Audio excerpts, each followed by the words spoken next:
everybody. Welcome to Inside the Game. My name is Boom. I'm right here at the NBA Community Court with NBA legend, Hall of Famer, top 75 NBA player, and the first ever NBA legend to make it to the NBA Community Court. My honor to meet you, Dominic. My pleasure, man. My pleasure. I like your shoes, too. Thank you very much. Okay. I heard you've done some shopping. A little bit. And we'll do some more, I'm sure. Yeah.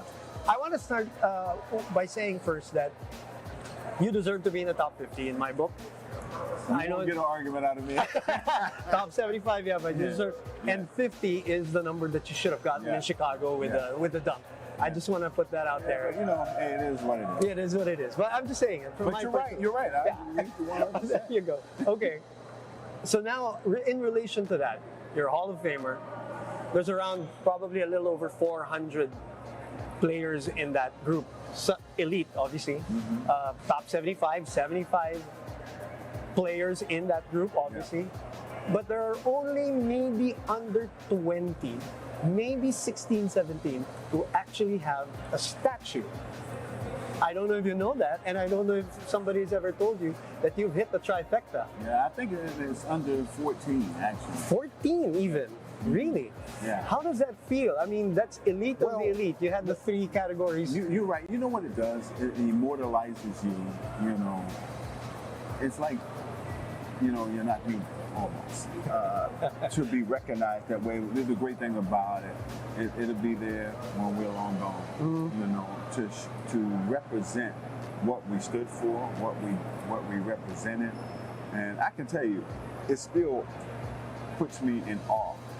Even to this day, you know, I never get used to it. A lot of the things that you did were not human also on the court, and we'll get to that in a bit. But you worked with the kids today. You like working with kids? Oh yeah, I work with kids all the time. That's one of my passions. So to come out here and hang out with children, it's normal. Okay. So it's not anything that I force myself to do, and so I enjoy it. Those were the kids, by the way, making noise in the background. Happy after the camp. You started around the age of 12. Yes. Was there any other sport other than basketball? Actually, the first sport I played was baseball. Was it? Track and field. Okay. And that's where I got my endurance from. Right. And I didn't play organized basketball until 10th grade. Because you were doing a lot of pickups. Yeah, playground basketball, right? Playground basketball. Right. Yeah. And then why was it basketball? What got you hooked to? Because everybody in the neighborhood played basketball. Because, you know, we grew up on the playground. We didn't have many fields and stuff like that. So basketball was everything in Baltimore, Maryland, where I grew up. And so that's where it started. Now, there are obviously a lot of legends, a lot of players in the NBA who have their own styles. How did you develop your style? Because in my opinion, there is a certain ferocity to your game that is not common with NBA players. Well, the thing is I played at one speed all the time. And that was all out, you know. And I developed that in Baltimore, Maryland. Okay. Growing up on those tough playgrounds. Right.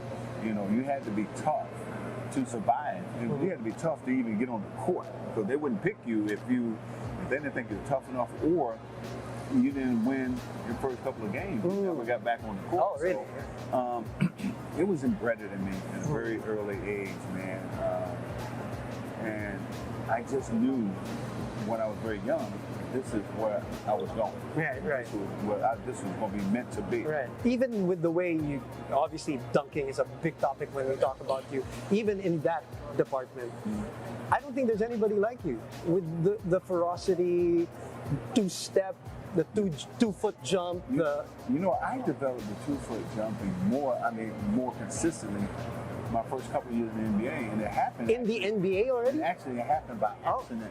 I mean, I jumped off the 2-foot in college, high school, but on a consistent basis in the NBA, because it created more control. Even if I got hit in the air, I was still able to finish the play, even though I got hit. And just more balance for me.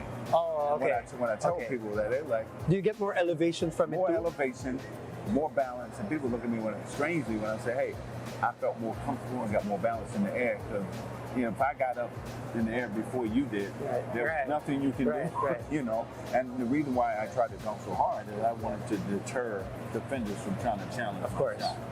And so right. it creates an advantage. That's what it was. It was a tool for intimidation. Right. And I only ask these questions and that particular questions because when you look at NBA players of the past, right? Talk about Mike. There were other players like him, like David Thompson. You probably go with Julius Irving. Oh, then, yeah, right? yeah. You're your idol too, right?